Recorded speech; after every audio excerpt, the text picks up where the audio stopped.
सीता जी के हरण की बात सुनकर जटायु सचेत हो गया तथा तत्काल वहां आ गया। उसने आते ही रावण से कहा कि तेरी मौत आ गई है, जिसका कारण यह तेरा सीता हरण करने का पाप है। जटायु ने अत्यंत जोरदार आवाज में रावण से कहा कि यह तुझे किस अंधकार ने घेर लिया है, जो अपने घर को ही अपने हाथों से इस कुकृत्य द्वारा भस्मीभूत कर रहा है। क्षण भर के लिए रावण तू रुक जा, ताकि मैं तुझे इसका अंजाम बतलाऊं। ऐसा कहकर जटायु ने अपने पर के धक्के से रावण को ऊपर आकाश में उछाल दिया। उसके उछाल दिए जाने से रावण जमीन पर गिर गया तथा उसकी हड्डियां टूट गईं। जटायु रावण को पकड़कर पंजों से उसके शरीर को नोचने लगा और छल बल से उसके सिर काटने लगा। इतना होने के बाद रावण के सिर वापस साबुत बन जाते। रावण खूब जोर दिखाने लगा। तब रावण ने शमशीर उठाकर उस पर जोरदार वार करके चुपके से जटायु के पर काट डाले। फिर क्या हुआ?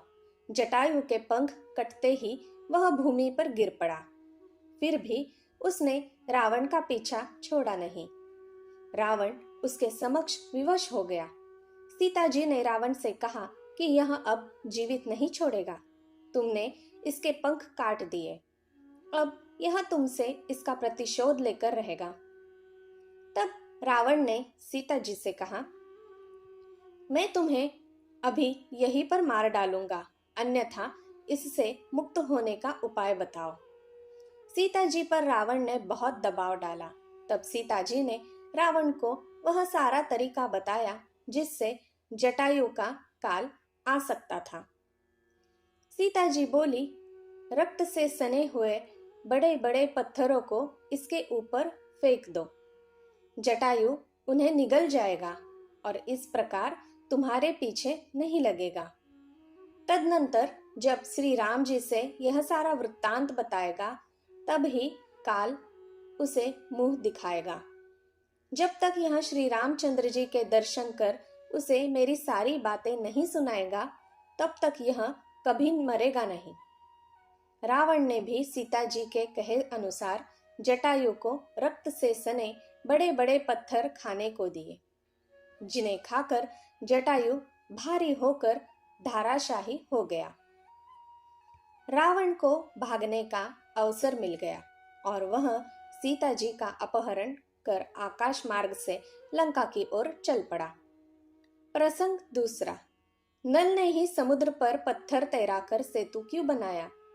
श्री राम वरुण को मनाने लगे कि उन्हें इस पानी से पार करने का कोई मार्ग किसी भी तरह दिखा दे।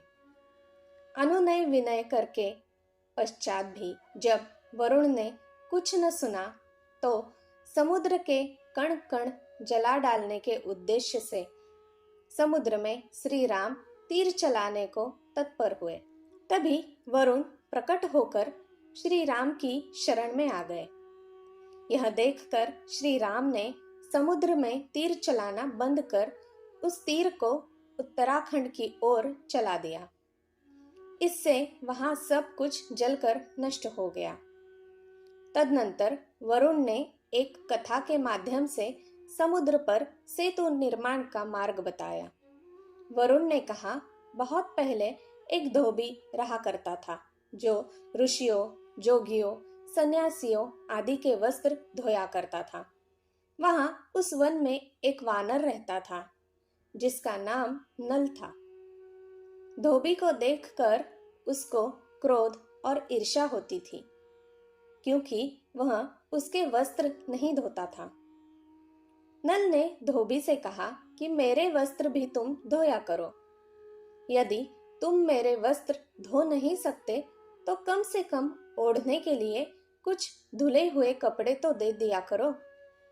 यदि तुमने मेरा ऐसा कहा नहीं माना, तो तेरे इस धुलाई के पत्थर को पानी में डाल दूंगा और तुझे यह कपड़े धोने का पत्थर प्रलय पर्यंत नहीं मिल सकेगा। इस तरह नील से धोबी त्रस्त हो गया। तब तक वह धोबी एक ऋषि के पास जाकर उसने अपना दुखड़ा उन्हें सुनाया। यह सुनकर ऋषि ने नल को शाप दिया कि वह जो भी पत्थर नदी में फेंक देगा तो वह जल पर नाव की तरह तैरने लगेगा। वरुण ने श्री राम से कहा, हे सदाशिव राम, ऋषि का शाप कभी असत्य नहीं होता। यह वही नल इस समय आपके लश्कर सेना में विद्यमान है और आपकी दिन रात खिदमत करता है। यह सुनकर श्री रामचंद्र जी अत्यधिक प्रसन्न हो गए और सेना को समुद्र के किनारे ले गए।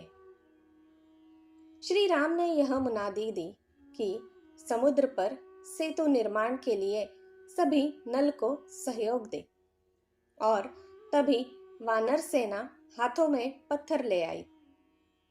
नल पत्थरों को पानी में डालने लगा और इस तरह लंका तक सेतु बन गया, जिसे अब तक कोई बना नहीं सकता था। प्रसंग 3। रावण के चित्र के कारण सीता को त्यागना। श्री राम खुद ज्ञाता और सर्वज्ञ थे, किंतु नियति के चक्र के कारणों से वे भी बच न सके। ऐसा कहते हैं कि सीता जी की एक छोटी ननद थी। उस ननद ने सीता जी की भरी दोपहरी को अंधेरी शाम में बदल डाला। उस ननद का सीता जी के प्रति खूब बैर था। वह सीता जी के सुख वैभव को देखकर मन ही मन में कुटती थी। समय की मार कहे या नियति का विधान। ऐसा हुआ मानो तख्त पर चढ़ाकर नीचे उसके लिए खंदक खोद डाला। ननद एक दिन सीता जी से बोली कि तुमने आज तक उसकी कोई बात नहीं मानी तथा वह उसे सदा अपना शत्रु मानती रही। ननद ने कहा कि आज मैं कुछ चाहती हूँ, तुम सच सच लिखकर मुझे बताओ। वह दशमुख रावण सूरत से भला कैसा था? सीता जी के सामने रावण के स्वरूप को जानने के लिए उसने उन्हें विवश कर दिया। सीता जी ननद की मन की इच्छा न जान सकी। अंत में उसने मनुहार पर सीता जी ने रावण की सूरत बनाकर ननद को दिखाकर कहा, देख कैसे नरकवासी रावण जहर खा रहा है। ननद उस रेखा चित्र को अपने भाई श्री राम के पास ले गई और उन्हें इसे दिखाया। ननद ने श्री राम से कहा कि सीता रोज इस चित्र को देखकर रोती है, विलाप करती है। उसकी आंखों से खून के आंसुओं की धारा बहती है। यदि वह जान जाए कि उसका यह रावण का रेखा चित्र मैंने चुरा लिया है तो वह मुझे मार डालेगी, ऐसी डाकिन है। बस फिर क्या था। विधि विधान के अनुसार श्री राम ने लक्ष्मण द्वारा उन्हें वन में छोड़ आने की आज्ञा दे दी। लक्ष्मण जी को भी विवश होकर श्री राम की आज्ञा मन मानकर पालन करना पड़ा।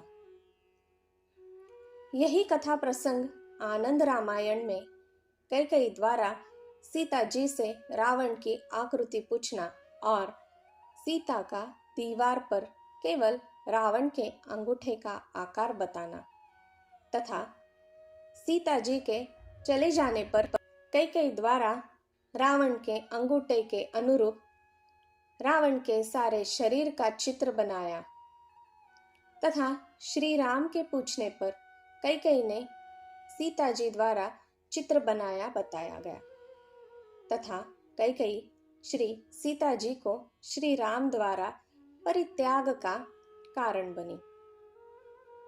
यह सब विस्तृत वर्णन आनंद रामायण में जन्म कांड के 3 सर्ग में श्लोक 1 से 88 तक अत्यंत ही विस्तार से प्राप्त होता है। जय श्री राम। धन्यवाद दोस्तों। मेरी सुनाई कहानियाँ अगर आपको अच्छी लगती हो तो मैं आपसे अनुरोध करती हूँ कि कृपया मेरे इस चैनल को एक लाइक, शेयर और सब्सक्राइब ज़रूर कीजिएगा। धन्यवाद।